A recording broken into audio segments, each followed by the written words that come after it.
The country of Arabia. A little mention of Arabia is essential at the outset, for the Prophet Muhammad was born in the city of Mecca and emigrated to another famous city, Al-Madinah, which also became the first Islamic capital of the first Islamic state. Arabian Peninsula is the area which converted to Islam completely during the lifetime of the Prophet.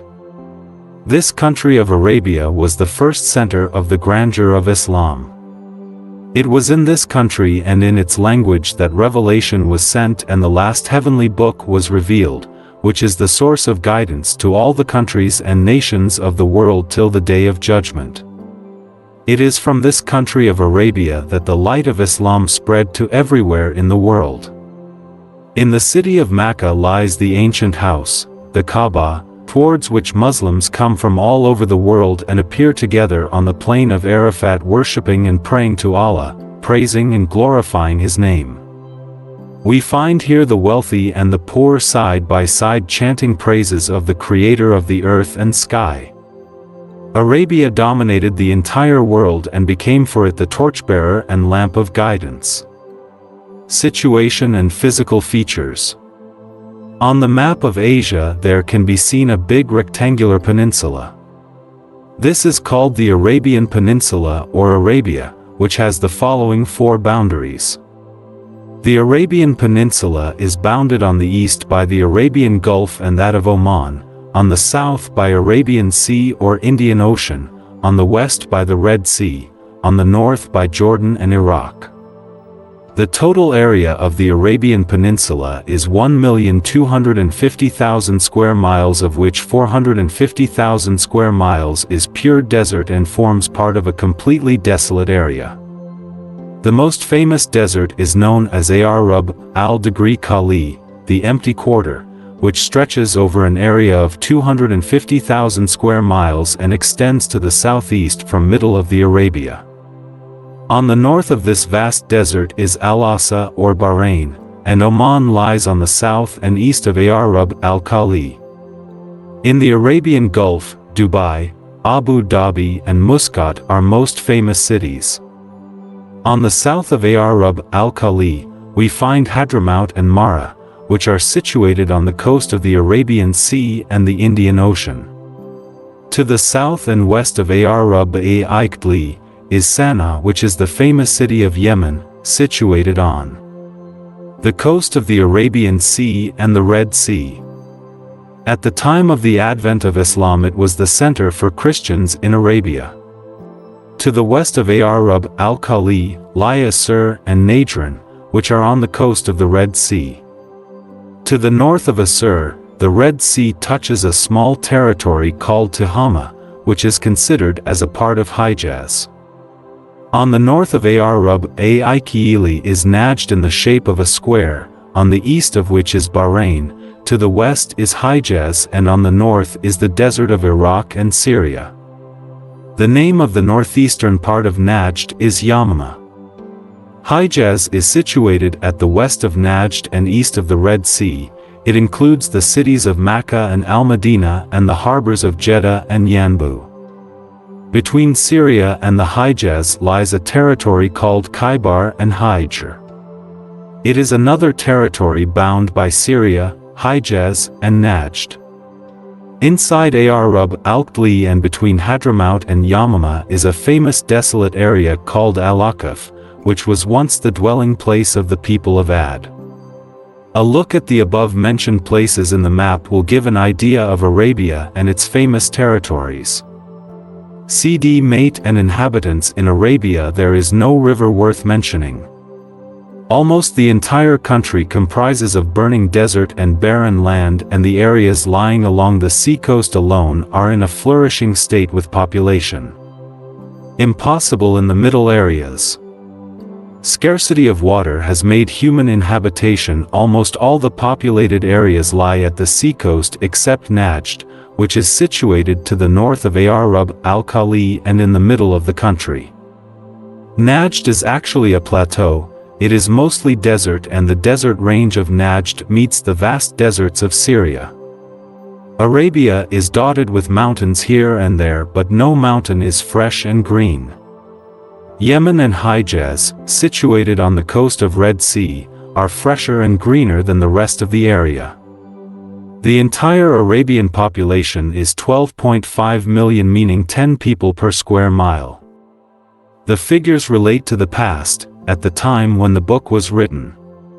The sun is very hot there, and sunstroke is so sharp and violent that it is generally considered poisonous. Even the camel, which is purely a desert animal, falls down dead with a stroke of this poisonous and burning wind. The camel is very useful in this country. For hundreds of miles one cannot find a trace of water. The camel is a desert ship. Long journeys are made on its back. Nothing significant grows except dates, and the population generally lives on camel's milk and dates. Fish is eaten on the coastal areas. A greater part of the population of this country lives a nomadic life, so there are few big flourishing cities. After the establishment of a single union territory by King Abdulaziz bin Saud, and by the current development in Arabian Peninsula, the above-mentioned status has been changed. The scope of this book doesn't permit more space for writing about the geography of the Arabian Peninsula. Ancient peoples of Arabia since very early times, the progeny of Sam, Shem, the son of Noah, has inhabited Arabia. As regards designating eras, the historians have put the inhabitants of Arabia into three categories, namely, Arab Ba'ida, Arab Mustariba and Arab Ariba. Some of them have held both Riba and Mustariba as the same and designated them in two categories only, Arab Ba'ida and Arab Bakiya. Arab Ba'ida refers to only those peoples who had inhabited Arabia from the earliest age, and they have all perished without leaving any trace behind. Arab Bakiya means those people who are still found in Arabia. They also form two categories, namely, Riba and Mustariba. Other historians have designated the Arabs into four categories: Arab Ba'ida or Arab Ariba, Arab Mustariba, Arab Tabi'a, and Arab Mustajima. Arab Ba'ida. Some of the earliest tribes were called Ad, the Mud, Abil, Amalika, Tazim, Jadais, Umaym, Juram, Hadramaut, Hader and Abd Dokm. These all were the progeny of Lod bin Sam, Shem, bin Noah. They dominated the whole of the Arabian Peninsula, and some of their kings expanded their military conquests up to Egypt. Books of history do not give any account about them and their conditions. Ruins of their buildings, archaeological finds, some pillars of stone, ornaments and sculpture have been found in Najd, Akaf and Hadramaut, which tell us that they were the strongest civilization of their time with much grandeur and awe. Among these tribes, Ad was the most renowned. These people lived in Akaf. Ad bin Aus bin Iram bin Sam, by whose name this tribe became famous, was the first and foremost king of Arabia. He had three sons, named Shaddad, Shaddad and Iram. They ruled one after another. About the same Shaddad bin Ad, Allah.Mazamakhshari has written that he built the city of Iram in the desert of Aden, but it is now traceless. The noble Quran has also made mention of Iram, but it refers to the Iram tribe, not the city of Iram nor the garden of Iram. The Iram tribe was perhaps another name for the Ad tribe, or perhaps it was a branch of Ad tribe, or the Ad tribe was itself a branch of the Ram tribe. Allah the Almighty says in the Quran, "Did you not see how did your Lord treat the Ad of Iram, who were of so commanding stature that no creature of such a physical strength was ever born in the cities of the world?" 89:6-8, Masudi has written that, before Ad, his father as was also a king named Jairun bin Saad bin Ad bin Aus of this very dynasty had rampaged Syria and built a house of marble and precious stone, and he had named it Iram. Lbn Asakir has also mentioned the name of Jairun in his history of Damascus. The prophet Hud was sent to the Ad tribe, or the people who were raised from the same people. But his people disobeyed him and were sent to their doom. The glorious Quran has detailed this event. Ad was followed by Abil, Amalekah, the Mud, and Abd Dakm, who ruled the country one after another until Yarub bin Qahtan brought about their end and set the beginning of a new era. Prophet Salih was sent to the Mud tribe, or the people of the Mud. The Mud lived in Hijr, while Yamama was the place where Tazim and Jadais lived. Amalekah lived in Tihama and Juram in Yemen. As mentioned above, all the tribes of Arabia were the progeny of Sam, the son of Noah, which are shown in the genealogical table. Arab 1 Ariba. This category of Arabs is the progeny of Qahtan. Prior to Qahtan, from none of these ancestors had Arabic as their language. The progeny of Qahtan used Arabic for the first time, which they amalgamated from the Arab Bediida. The Qahtan tribes are divided in two types, Yemeniya and Sabaya. Scholars are widely divided over the genealogical issue of Qahtan. Some of them say that he was the son of Abr bin Shalik, Shelah, bin Arfakshan bin Sam bin Phai, and the brother of Cain and Yaqtan. Torah doesn't mention it, but Cain and Yaqtan are mentioned therein.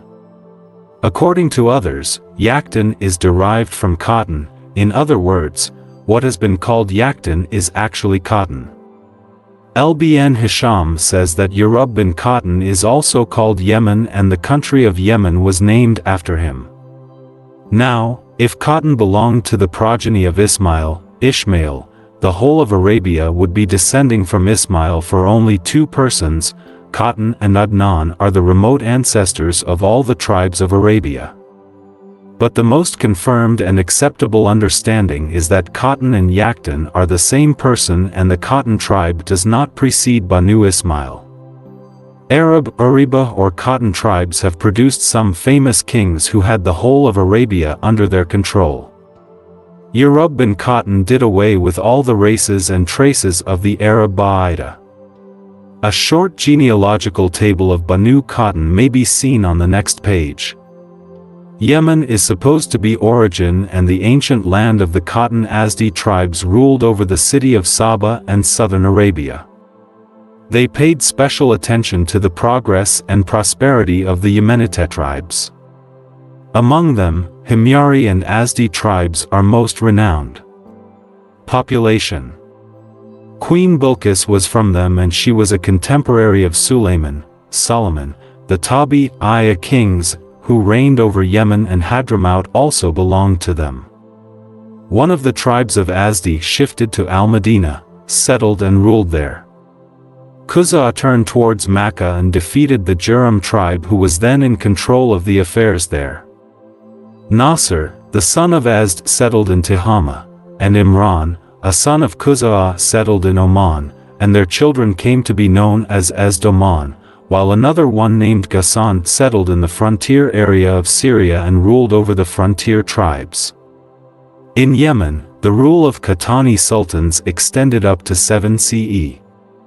Ghassan bordered on the Roman Empire, while the Qahtani state of Hira was near the Persian Empire. At the time of the advent of Islam, the Qahtan tribes were very strong and in a commanding position in the whole of Arabia. Arab Mustariba. This category of the Arabs refers to Banu Adnan, or the progeny of Ishmael. They came to Arabia from the outside, therefore they are called Arab Mustariba, or the mixed Arabs. Ibrahim's mother tongue was Ayami or Persian. When Abraham, left Ishmael, in Mecca along with his mother Hagar, they learned Arabic from the Qahtani tribe Juram, which was already settled in Mecca, and later Arabic became the mother tongue of the progeny of Ismail. Ismail's mother passed away when he was only 15 years old. After the demise of his mother, Ismail made up his mind to leave Mecca and to settle somewhere in Syria. But the people of the Juram tribe in unison requested him to change his mind. He was then married to Amara bint Sa'id bin Usamah, belonging to a Malika family. After a short time, Ibrahim came and Ismail divorced his wife according to the instructions of his father, and then married Sa'idah bint Mudad bin Amr of the Jurham tribe. Following these events, both Ibrahim and Ismail started building the Kaaba on the old foundations made by Adam. Ibrahim would lay the bricks while Ismail would hand him the kneaded clay and the stones, while both of them were supplicating, "Our Lord, accept this from us. Verily, you are the all-hearer, the all-knower." 2:127. When the wall of the Kaaba was raised to such an extent that the work of construction was impeded, Ibrahim stood up on a piece of stone to resume his work. This place is called the Station of Ibrahim. When the Kaaba was near completion, Ibrahim asked Ismail to bring a special stone to be put at the base as a cornerstone, so that place could be distinguished. Ismail, led by Jibril, brought Hajar Aswad, the black stone, from Bokabi's mountain, and Ibrahim put it in the selected spot. This is the same stone that is kissed during the circumambulation, tawaf, of the Kaaba. After rebuilding the Kaaba, Ibrahim and Ismail took their followers to Mina and Arafat, sacrificed their animals and circumambulated the Kaaba. Ibrahim later departed to Syria and continued to visit the Kaaba every year, performing Hajj until the end of his life. Ismail settled in Mecca for the rest of his life. The tribe Banu Jurham, Jurham II, had already settled in Mecca, and the Amalika tribe settled in the suburbs of Mecca. This was not the Amalika tribe of Arab Ba'ida. Some people from these tribes believed in Ismail while others kept to their old faith. Ismail died, according to the Torah, at the age of 137 years. He was survived by 12 sons whose descendants multiplied so much that the land of Mecca could not contain them, and so they spread all over the Hijaz. The trusteeship of Kaaba and the leadership of Mecca remained continuously with the descendants of Ismail. Among his children was Adnan, the son of Kedar. The progeny of Adnan includes all the renowned tribes of Banu Ismail, and so the Arab Musta, Riba of Banu Ismail are called the people of Adnan. The son of Adnan was called Mahdi and his grandson was called Nizar. Nizar had 4 sons from whom all the Adnan tribes branched out. As a result of this, all the Adnan tribes are called Mahdi or Nizari. The genealogical table of the Adnan tribes is given on the facing page. Adnan tribes. Among the Adil.in tribes, Ayad, Rabia and Madar achieved fame. To the well-known tribe of Madar belonged the Kanana tribe, which had an eminent person named Fir bin Malik, who was also called Quraysh. The progeny of Quraysh gave birth to many tribes, among them Banu Sam, Banu Maksum, Banu Jum, Banu Taim, Banu Adi, Banu Abduddar, Banu Zura, and Banu Abd Manaf gained much fame. Abd Manaf had 4 sons, namely Abd Shams, Nawfal, Abdul Muttalib and Hashim. Among the children of Hashim was born Muhammad bin Abdullah bin Abdul Muttalib bin Hashim, who is the last prophet and to whom belongs the entire Muslim Ummah community. The aim of this book is to clarify the state and condition of his Ummah community alone. Abd Sham's son was Umayyah, whose offspring are called Banu Umayyah. When the Adnan tribes, defeated by Khuza'ah, left Mecca, they spread over different parts of Arabia. Banu Bakr settled in Bahrain, Banu Hanifah in Yamama, Banu Taglib on the banks Euphrates, Banu Tamim in Algiers, Banu Sulaim in the suburbs of Al-Madinah, Banu Thaqif in Taif, Banu Asad in the west of Kufa and Banu Kanana in Tihama.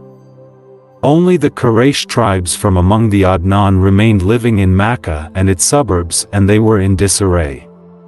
Qusay bin Kilab, who was in 5th century Christian era, united them. By uniting various Quraysh tribes, he brought not only Mecca but also the entire Hijaz under his control. Thus, the trusteeship of the House of Kaaba once again came to the Adnan tribe. Qusay did some repair work on the Kaaba and constructed for himself a big palace of which a spacious hall was set aside for the people to assemble for consultations and serious discussions. It was named Darun Nadwa. It also served as the seat of power from where Qusay performed official business. Qusay had also advanced a proposal that during the Hajj days the pilgrims should be served food for 3 days and all the Quraysh should make contributions for that.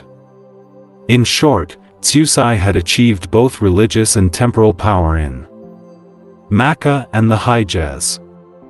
Qusay died in 480 CE and his son Abd-ad-Dar became his successor. After the death of Abd-ad-Dar, his grandsons, and the sons of his brother Abd-Manaf fell out with one another. Mediation by the influential people of Mecca brought the situation back to normal by defining each group's responsibilities such as providing water, collection of contributions and taxes, and acting as host to the pilgrims. Abd-ad-Dar's grandsons were entrusted with the task of military arrangements, providing security for the Kaaba and looking after Darun Nadwa. After a short time Abd-Manaf, son Abd-Shams, handed over his right to rule to his younger brother Hashim. Hashim was very popular among the Meccans for his trading ability, wealth and generosity. He benefited the Quraysh immensely. He persuaded the Quraysh to widen the scope of their trading activities, which was very profitable for them.